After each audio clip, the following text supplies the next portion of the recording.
Welcome everyone, welcome to the AK diploma classes. तो basically ये lecture आज से हम लोग अप्लाइड मैथमेटिक्स से स्टार्ट करेंगे। ठीक है, अप्लाइड मैथमेटिक्स से सारे ब्रांच को पढ़ना है। ठीक है, लेकिन कुछ जो टॉपिक है वो कॉमन है, मतलब कि सारे ब्रांच को पढ़ना है। और कॉमन टॉपिक के अलावा कुछ अलग टॉपिक है जो ब्रांच वाइज पढ़ना है। ठीक है, तो सबसे पहले हम लोग जानते हैं कि जो कॉमन टॉपिक है जो सभी ब्रांच को पढ़ना है वो पहले बताते हैं। ठीक है, जो कॉमन टॉपिक है जो ऑल ब्रांच को पढ़ना है। देखिए, एक जो ब्रांच है वो इलेक्ट्रिकल, इलेक्ट्रॉनिक और कंप्यूटर साइंस जो है वो उसमें सारा टॉपिक्स जो है वो एक पढ़ना है, मतलब एक ही पढ़ना है सारा टॉपिक्स। और जो मैकेनिकल सिविल है, ठीक है, इसका जो अप्लाइड मैथमेटिक्स का जो भी टॉपिक है सारा का सारा एकदम सेम है। ठीक है, लेकिन कुछ कॉमन टॉपिक है जो सारे ब्रांच का एक है, वो पहले बताते हैं। देखिए, पहला है इंटीग्रेशन। इंटीग्रेशन तो सारे में पढ़ना है। ठीक है, इंटीग्रेशन में क्या क्या पढ़ेंगे?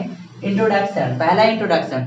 इंट्रोडक्शन करने का मतलब कि इंटीग्रेशन किससे कहते हैं, इंटीग्रेशन का डिफिनेशन क्या है। ठीक है, इंटीग्रेशन का कहाँ यूज होता है, ठीक है, इसके बारे में हम लोग पढ़ेंगे।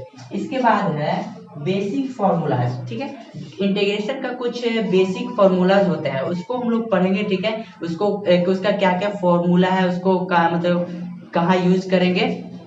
अगला है सब्स्टिट्यूशन मेथड। ठीक है, देखिए, जो इंटीग्रेशन का जो मेथड बनाने का जो स्टार्ट होता है वो होता है सब्स्टिट्यूशन मेथड से स्टार्ट होता है। वहां से हम लोग कुछ जो बेसिक फॉर्मूलाज पढ़ेंगे उसमें हम लोग वहां से हम लोग यूज उसमें करेंगे, किसमें? Substitution method. तो जो इंटीग्रेशन है वो सब्स्टिट्यूशन मेथड से स्टार्ट होता है। अगला सब्स्टिट्यूशन मेथड में बहुत सारे छोटे छोटे रूल्स है। ठीक है, उसको हम लोग एक एक करके एक्सप्लेन से समझेंगे। ठीक है, अगला जो है वो है इंटीग्रेशन ऑफ पार्शियल फ्रैक्शन। ठीक है, देखिए, पिछले सेमेस्टर में आप लोग पढ़े होंगे, फर्स्ट सेमेस्टर सेकंड सेमेस्टर में बेसिक मैथमेटिक्स का पहला चैप्टर है पार्शियल फ्रैक्शन। ठीक है, अगर आप लोग नहीं पढ़े हैं तो लिंक डिस्क्रिप्शन में दिया हुआ है वीडियो का, वहां से जाके आप देख सकते हैं। ठीक है, तो पिछले सेमेस्टर में हम लोग पढ़े थे पार्शियल फ्रैक्शन, लेकिन यहाँ हम लोग पढ़ना है पार्शियल फ्रैक्शन का इंटीग्रेशन। ठीक है, इंटीग्रेशन क्या है? तो इंटीग्रेशन एक कैलकुलस का एक पार्ट है, इसको कह सकते हैं कि it is A part of calculus. देखिए, कैलकुलस हम लोग फर्स्ट सेमेस्टर सेकंड सेमेस्टर में पढ़े थे, जो लिमिट पढ़े थे या डिफरेंशिएशन। देखिए, जो डिफरेंशिएशन पढ़े थे या लिमिट पढ़े थे, ये सब जो है कैलकुलस में आता है। कैलकुलस का बेसिकली दो मेन पार्ट होता है, पहला होता है डिफरेंशिएशन और दूसरा होता है इंटीग्रेशन। ठीक है, तो डिफरेंशिएशन पिछले सेमेस्टर में, फर्स्ट सेमेस्टर में, सेकंड सेमेस्टर में पढ़े थे। ठीक है, तो अब हम लोग पढ़ेंगे इंटीग्रेशन। इंटीग्रेशन क्या है? तो इंटीग्रेशन बेसिकली इसको हम लोग कह सकते हैं it is a reciprocal of differentiation, मतलब कि इंटीग्रेशन जो है वो उल्टा होता है डिफरेंशिएशन का। ठीक है, आगे देखिए, हम लोग क्या पढ़ेंगे? Some special integral. ठीक है, कुछ स्पेशल इंटीग्रल, कुछ स्पेशल फॉर्मूलाज होते हैं। ठीक है, बेसिकली 9 फॉर्मूलाज होते हैं, तो उसको हम लोग डिटेल से समझेंगे।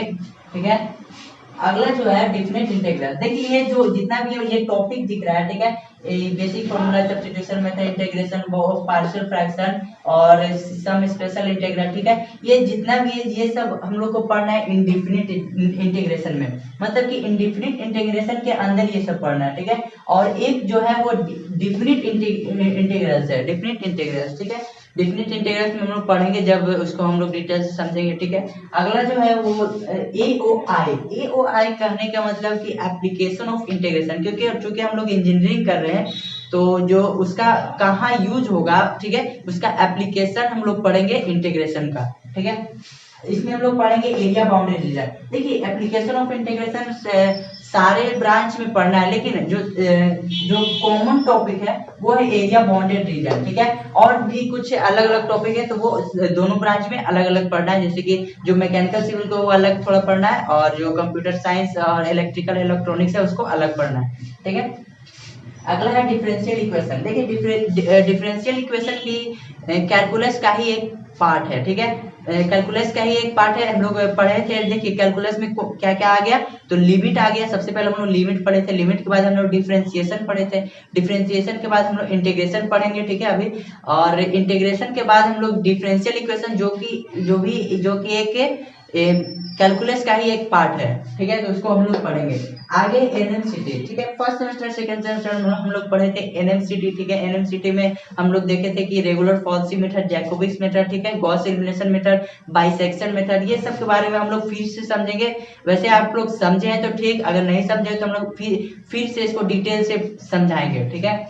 आगे है, देखिए जो इतना जो टॉपिक दिख रहा है ये तो है सारे ब्रांच में कॉमन पढ़ना है, मतलब ये सारे ब्रांच को पढ़ना है, लेकिन इसके अलावा जो इलेक्ट्रिकल, इलेक्ट्रॉनिक और कंप्यूटर साइंस में इसके अलावा दो टॉपिक्स है, जो एक है फोरियर सीरीज, एक है लैप्लास ट्रांसफॉर्मेशन। तो ये जो है वो ये तीनों ब्रांच को पढ़ना है। और मैकेनिकल सिविल का इसके अलावा जो पढ़ना है ये है प्रोबेबिलिटी डिस्ट्रीब्यूशन। पहला प्रोबेबिलिटी डिस्ट्रीब्यूशन में हम लोग पढ़ेंगे बायनोमियल डिस्ट्रीब्यूशन, पॉइसन डिस्ट्रीब्यूशन, और एक है नॉर्मल डिस्ट्रीब्यूशन, ठीक है, नॉर्मल डिस्ट्रीब्यूशन।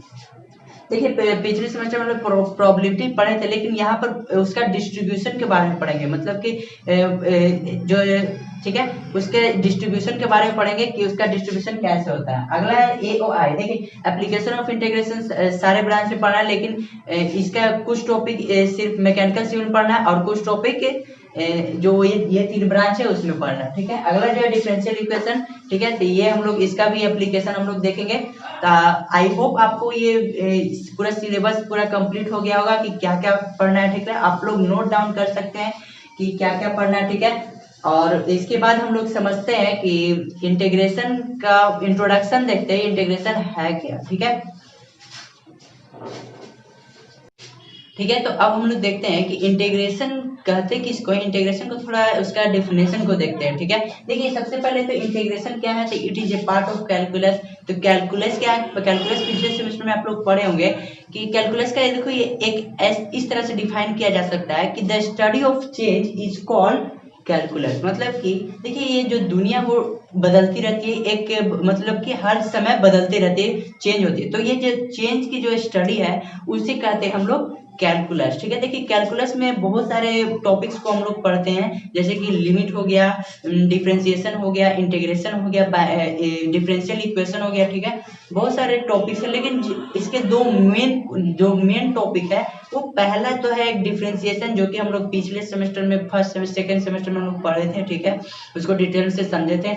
और जो दूसरा टॉपिक है ये है इंटीग्रेशन। इंटीग्रेशन क्या है, तो ये it is a just reciprocal of differentiation, मतलब the reciprocal of differentiation is called integration, ठीक है। देखिए दो मेन कॉन्सेप्ट होता है, एक होता है डिफरेंशिएशन, दूसरा होता है इंटीग्रेशन, ठीक है। तो सबसे पहले जानते हैं कि डिफरेंशिएशन का मतलब हम लोग कैसे डिफाइन कर सकते हैं। आप लोग उसका डिफिनेशन पढ़े होंगे, लेकिन आप लोग यहाँ देखिए कि हम कैसे डिफिनेशन दे रहे हैं। सबसे पहले देखिए डिफरेंशिएशन को हम लोग लिख सकते हैं the study of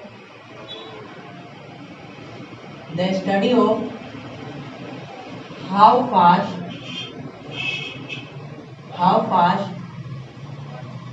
something is changing, the study of how fast something is changing, ठीक है। मतलब कि कोई चीज कितना तेजी से बदल रहा है, ठीक है, कोई भी वस्तु या कोई भी चीज कितना तेजी से बदल रहा है, उसमें कितना तेजी से बदलाव हो रहा है, ये हम लोग इसे पढ़ते हैं डिफरेंशिएशन, मतलब इसे कहते हैं डिफरेंशिएशन। डिफरेंशिएशन में क्या होता है कि कोई चीज कितना तेजी से उसमें बदलाव आ रहा है, किसी भी चीज में कितना तेजी से बदलाव आ रहा है, ये हम लोग पढ़ते हैं। मतलब कि इसको हम लोग कह सकते हैं रेट ऑफ चेंज, ठीक है, मतलब हाउ फास्ट समथिंग का मतलब कि रेट ऑफ चेंज, ठीक है। रेट ऑफ चेंज करने का मतलब क्या, इसमें कितना तेजी से बदलाव आ रहा है, किसी वस्तु में या किसी चीज में कितना तेजी से उसमें बदलाव आ रहा है, ठीक है, इसलिए पढ़ते हैं हम लोग डिफरेंशिएशन में, ठीक है। इसको बोल सकते हैं रेट ऑफ चेंज। और इंटीग्रेशन क्या होता है, ठीक है, इंटीग्रेशन करने का मतलब देखिए इसको हम लोग डिफाइन कर सकते हैं द स्टडी ऑफ, इसको हम लोग ऐसे डिफाइन कर सकते हैं the study of how much something is accumulating, how much something is accumulating, ठीक है, ठीक है। देखिए इंटीग्रेशन क्या होता है, देखिए डिफरेंशिएशन में क्या हुआ कि कोई भी वस्तु में कितना तेजी से बदलाव आ रहा है इसके बारे में हम लोग जानते हैं, ठीक है। और इंटीग्रेशन में क्या होता है, एक्यूमुलेटिंग का करने का मतलब होता है इसका हम लोग कह सकते हैं सम अप, मतलब जुड़ना का मतलब एक जगह इकट्ठा होना, ठीक है। मतलब इंटीग्रेशन में होता है कि कोई वस्तु कितना इकट्ठा हो रहा है, कितना, या कोई भी चीज कितना इकट्ठा हो रहा है, कितना क्वांटिटी में इकट्ठा हो रहा है, ठीक है, ये हम लोग पढ़ते हैं इंटीग्रेशन में। एक्यूमुलेटिंग मतलब होता है इकट्ठा होना, ठीक है, इकट्ठा होना। डिफरेंशिएशन में क्या होता है कि किसी भी चीज में या किसी भी वस्तु में कितना तेजी से बदलाव आ रहा है, ये हम लोग जानते हैं। और इंटीग्रेशन में हम लोग जानते हैं कि वो कितना इकट्ठा हो रहा है, ठीक है, कि मतलब study of how much something is accumulative, कोई भी चीज जो कितना क्वांटिटी में इकट्ठा हो रहा है, ये हम लोग जानते हैं, ठीक है। तो इसके साथ ही इसका जो इंट्रोडक्शन है वो तो क्लियर हो गया। अब हम लोग जानते हैं कि इंटीग्रेशन और डिफरेंशिएशन में रिलेशन क्या है, उसके बीच संबंध क्या है, ठीक है, उसको हम लोग पढ़ते हैं। आई होप आपको ये समझ में आ गया होगा,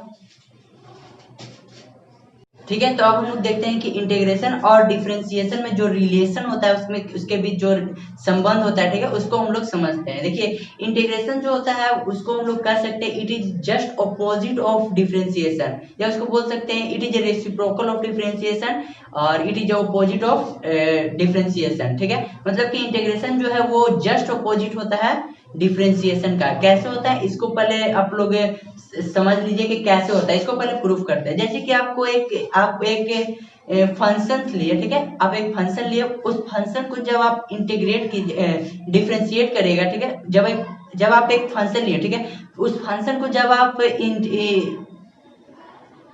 ठीक है, ठीक है, तो जैसे कि आप एक फंक्शन लिए, ठीक है, उस फंक्शन को जब आप डिफरेंशिएट करिएगा, ठीक है, तो वो कुछ आंसर आएगा, ठीक है, तो वो जो आंसर आएगा उसको अगर फिर से आप इंटीग्रेट करिएगा, इंटीग्रेट, तो वो जो फंक्शन था और जो ये इंटीग्रेट होने के बाद जो आएगा वो सेम आएगा। कहने का मतलब कि जब आप कोई फंक्शन है, ठीक है, ठीक है, कोई फंक्शन है, उसको जब आप डिफरेंशिएट करिएगा तो कुछ जो भी आंसर आएगा उसको अगर जब आप फिर से इंटीग्रेट करिएगा तो वो फिर से वही यही फंक्शन आ जाएगा। जैसे कि फॉर एग्जांपल एक एग्जांपल लेके समझाते हैं। जैसे कि आप एक चावल से खीर बनाए, ठीक है, तो अगर वो खीर से फिर से चावल बन जाए तो ये हुआ इसका प्रोसेस। मतलब कि वो जब अगर आप कोई चावल से खीर बनाए तो वो अगर खीर से फिर से चावल बन जाए तो मतलब कि ये हुआ इसका ऑपोजिट। तो ऐसे ही होता है इसमें, मतलब कि जो भी फंक्शन लिए उसको डिफरेंशिएट किए, तो डिफरेंशिएट को जैसे ही हम लोग इंटीग्रेट करेंगे तो वापस जो फंक्शन था जो दिया हुआ था उतना ही आ जाएगा। जैसे कि आप एक एग्जांपल लेके समझाते हैं। हम एक फंक्शन लेते हैं y बराबर ले लेते हैं x का पावर 5, ठीक है, ये इसको हम लोग सबसे पहले डिफरेंशिएट करते हैं। डिफरेंशिएट करने के लिए आप लोग जानते होंगे एक फॉर्मूला x का power n divide by dx, ठीक है, इसका फॉर्मूला होता है nx का पावर n माइनस 1, ठीक है, nx का पावर n माइनस 1। तो इसका क्या हो जाएगा, dy by dx equal to 5x का पावर 4। ये तो हुआ डिफरेंशिएट। ये क्या हुआ, इसको डिफरेंशिएट किए, ठीक है, इसको डिफरेंशिएट, इसको इस फंक्शन को, ये क्या है, तो एक फंक्शन है, तो इस फंक्शन को जब हम डिफरेंशिएट किए तो इतना आया, और ये जो डिफरेंशिएट होकर आया इसको हम इंटीग्रेट करेंगे। इंटीग्रेट करने के लिए देखिए, इंटीग्रेशन का जो पहला फॉर्मूला होता है वो होता है x का पावर n, और इंटीग्रेशन को कुछ इस तरह से डिनोट किया जाता है। देखिए, कुछ इस तरह से डिनोट किया जाता है। तो इंटीग्रेशन का जो पहला फॉर्मूला होता है x का power n dx equal to होता है x का power n plus 1 by n plus 1 plus C. ये अभी सी को रहने दे रहे। सबसे पहले अभी मान लीजिए कि x का पावर n इक्वल टू होता है x का power n plus 1 by n plus 1, ठीक है। इसको जब dx के रेस्पेक्ट में करते हैं तो इसका फॉर्मूला ये होता है। अब देखिए, ये फॉर्मूला इस पे पहले बैठाते हैं। मान लीजिए कि हम लोग जो डिफरेंशिएट होकर आया इसको हम लोग फिर से इंटीग्रेट करेंगे तो क्या हो जाएगा, 5x का पावर 4, ठीक है। ये हुआ इंटीग्रेशन का साइन, इसको हर बार लगाया जाता है। तो देखिए इसको कैसे सॉल्व करेंगे, 5 तो कांस्टेंट है, 5 बाहर आ जाएगा, और इंटीग्रेट का फिर साइन होता है, और ये जो है x का पावर 4 और किसके रेस्पेक्ट में, dx के रेस्पेक्ट में। अब देखिए इसके बारे में हम लोग क्या करेंगे, ठीक है। देखिए 5, ये देखिए x का पावर n जो फॉर्मूला है इस पे ये मतलब टूटेगा। तो x का पावर n का फॉर्मूला होता है x का power n plus 1 by n plus 1, मतलब कि x का पावर 4 प्लस 1 बाई 4 प्लस 1, और प्लस में c है तो c को भी रहने दे रहे हैं, उसको बताते हैं थोड़ी देर में। अब पहले आप देखिए इसके बाद क्या हो, 5 इंटू ए हो जाएगा x का पावर 5 बाई 5 प्लस सी, 5 से 5 कैंसल, ये हो जाएगा x का पावर 5 प्लस सी।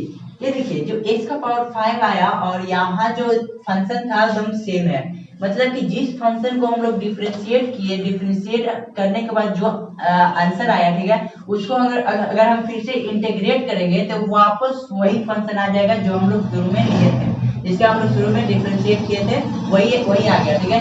अब देखिए ये c क्या है, ये हम लोग समझते हैं। देखिए c करने के मतलब जैसे कि यहाँ पर x का पावर 5 है ना, यहाँ प्लस में 10 रख दे रहे हैं, ठीक है। तो इसका डिफरेंशिएट अगर हम लोग करेंगे तो इतना ही आएगा, क्योंकि 10 तो कांस्टेंट है तो ये तो 0 हो जाएगा, ठीक है। और देखिए ये जो इंटीग्रेशन होता है वो क्या होता है, it is reciprocal of differentiation, या इसको बोल सकते हैं इरिवर्सिबल ऑफ डिफरेंशिएशन, ठीक है। तो इसको देखिए जो 10 अगर हम लोग यहाँ लगाते हैं तो ये तो डिफरेंशिएट होने के बाद यहाँ आया, ठीक है। लेकिन अगर यहाँ पर इसको क्या बोलते हैं, इसको जब हम लोग करेंगे इंटीग्रेट तो ये भी तो 10 0 आ जाएगा, पर इसमें तो 10 जैसे कि ठीक है, और इसमें हम लोग कैसे पता लगेगा कि 10 था उसमें, मतलब 10 तो कांस्टेंट था, वो तो 0 हो गया, ठीक है। पर हम लोग को कैसे पता लगेगा कि 10 था, कोई कांस्टेंट रहा होगा जो डिफरेंशिएट होने के बाद 0 हो गया, मतलब कि कोई कांस्टेंट रहा होगा, ठीक है। यहाँ जो कांस्टेंट है कोई कांस्टेंट रहा हुआ होगा, तो वो डिफरेंशिएट होने के बाद 0 हो गया, तो हम लोग कैसे जानेंगे, इसके लिए हम लोग क्या करते हैं, तो C एक कांस्टेंट है, उसको हम लोग यूज करते हैं, मतलब कि जब भी हम लोग कोई ये फॉर्मूला लगाते हैं तो प्लस में सी क्यों लगाते हैं, तो हम लोग मान के चलते हैं कि कोई कांस्टेंट रहा होगा जो डिफरेंशिएट होने के बाद 0 हो गया होगा, ठीक है। तो कांस्टेंट के तौर पे हम लोग सी का यूज करते हैं, और ये हर बार यूज किया जाता है, ये मत समझिए कि फिक्स है, सी आपको यूज करना है, ये एकदम फिक्स है, ठीक है। अब आप लोग का सी का कॉन्सेप्ट क्लियर हो गया होगा, ठीक है। तो अब देखते हैं अब इसके कुछ फॉर्मूलाज, इंटीग्रेशन के कुछ बेसिक फॉर्मूलाज, वो इसको हम लोग डिटेल से समझते हैं, ठीक है। आई होप आपको इतना ये समझ में आ गया होगा, ठीक है। तो अब हम लोग देखते हैं इंटीग्रेशन के कुछ बेसिक फॉर्मूलाज जो है उसको हम लोग डिटेल से समझते हैं। देखिए इंटीग्रेशन का जो पहला जो था फॉर्मूला वो था x का पावर n का इंटीग्रेशन dx x के रिस्पेक्ट में x का power n plus 1 by n plus 1 plus c। ये c लगाना कंपलसरी, ये आपको लगाना ही लगाना, ठीक है। ये तो था पहला फॉर्मूला, और इसके जो आगे का जो फॉर्मूला है वो हम लोग देखते हैं। देखिए जब हम लोग डिफरेंशिएशन में पढ़े थे कि sin x का डिफरेंशिएशन x के रिस्पेक्ट में क्या होता था, तो cos x होता था, cos x, ठीक है। तो जो इंटीग्रेशन होता है इसका जस्ट ऑपोजिट होता है, इसका जस्ट रेसिप्रोकल होता है, ये इसका जस्ट इरिवर्सिबल होता है, ठीक है। इरिवर्सिबल होता है तो हम लोग क्या करेंगे, इसका जस्ट ऑपोजिट होता है, तो cos x का इंटीग्रेशन क्या हो जाएगा, dx के रिस्पेक्ट में जस्ट ऑपोजिट हो जाएगा sin x, और प्लस में c लगाना कंपलसरी है, c आपको लगाना ही लगाना है। अगला देखिए हम लोग पढ़े थे कि cos x का डिफरेंशिएशन x के रिस्पेक्ट में माइनस sin x होता था, ठीक है। तो हम लोग इंटीग्रेशन जो है उसका जस्ट ऑपोजिट होता है, तो sin x का इंटीग्रेशन x के रिस्पेक्ट में minus cos x plus c हो जाएगा। माइनस कहाँ गया, कि ये जो माइनस था वो इधर चल जाता है, अगर इधर माइनस रहेगा तो इधर भी माइनस में फॉर्मूला होगा, तो sin x का इंटीग्रेशन x के रिस्पेक्ट में क्या हो जाएगा, माइनस cos x और प्लस में c, ठीक है। अगला देखिए हम लोग पढ़े थे कि tan x का डिफरेंशिएशन x के रिस्पेक्ट में sec स्क्वायर x था, ठीक है। तो sec स्क्वायर x का इंटीग्रेशन x के रिस्पेक्ट में क्या हो जाएगा, tan x प्लस c आपको लगाना ही लगाना है, ये आपको कंपलसरी है, हर में लगाना है, हर चीज में, ठीक है। अगला देखिए sec x का इंटीग्रेशन x के रिस्पेक्ट में क्या था, हम लोग पढ़े थे sec x into tan x, तब हम लोग देखिए sec x into tan x का इंटीग्रेशन x के रिस्पेक्ट में क्या हो जाएगा, sec x plus c, sec x plus c, इसका जस्ट ऑपोजिट हो जाता है। देखिए cos x का इंटीग्रेशन x के रिस्पेक्ट में minus cos x into cot x था, ठीक है।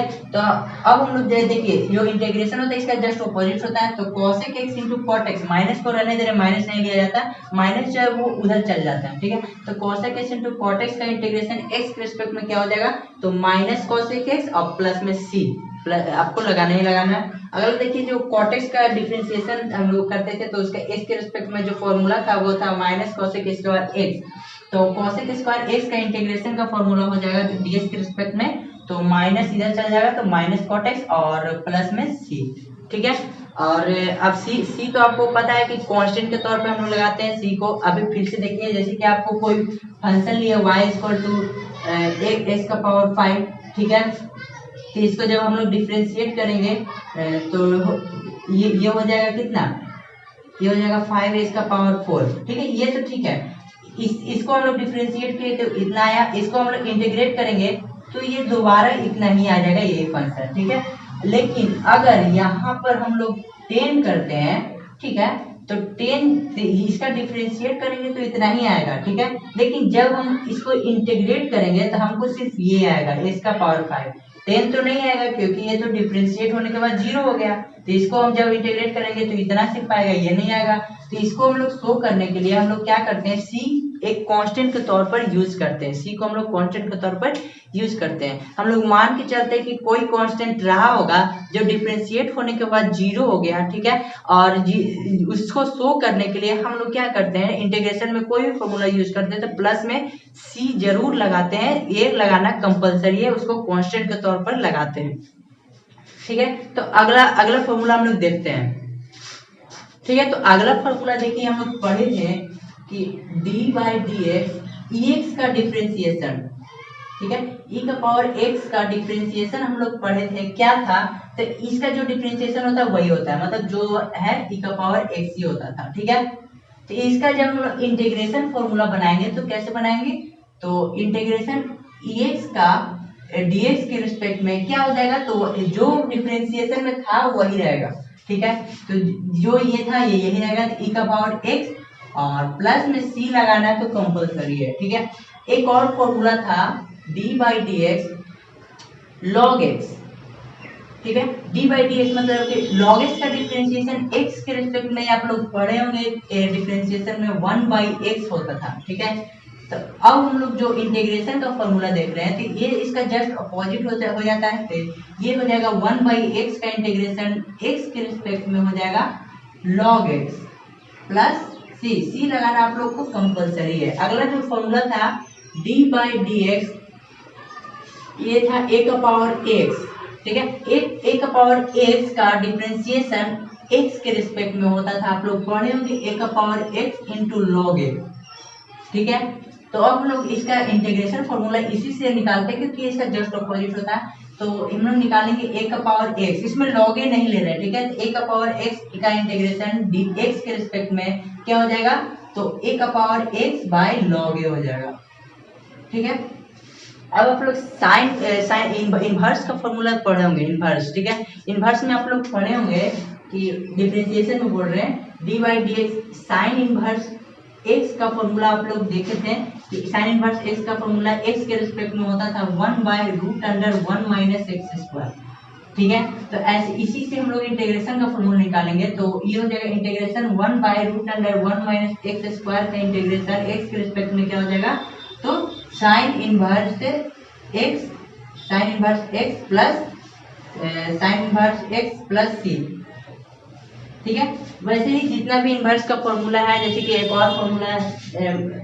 और फॉर्मूला ले लेते हैं, जैसे कि tan इनवर्स x का हम लोग डिफरेंशिएशन जानते थे कि tan इनवर्स x का डिफरेंशिएशन x के रिस्पेक्ट में होता था 1/1 प्लस x²। ठीक है, तो इसका इंटीग्रेशन फॉर्मूला कैसे बनाएंगे, इसका जस्ट अपोजिट कर देंगे तो क्या हो जाएगा, तो इंटीग्रेशन 1/1 प्लस x² का इंटीग्रेशन dx के रिस्पेक्ट में हो जाएगा tan इनवर्स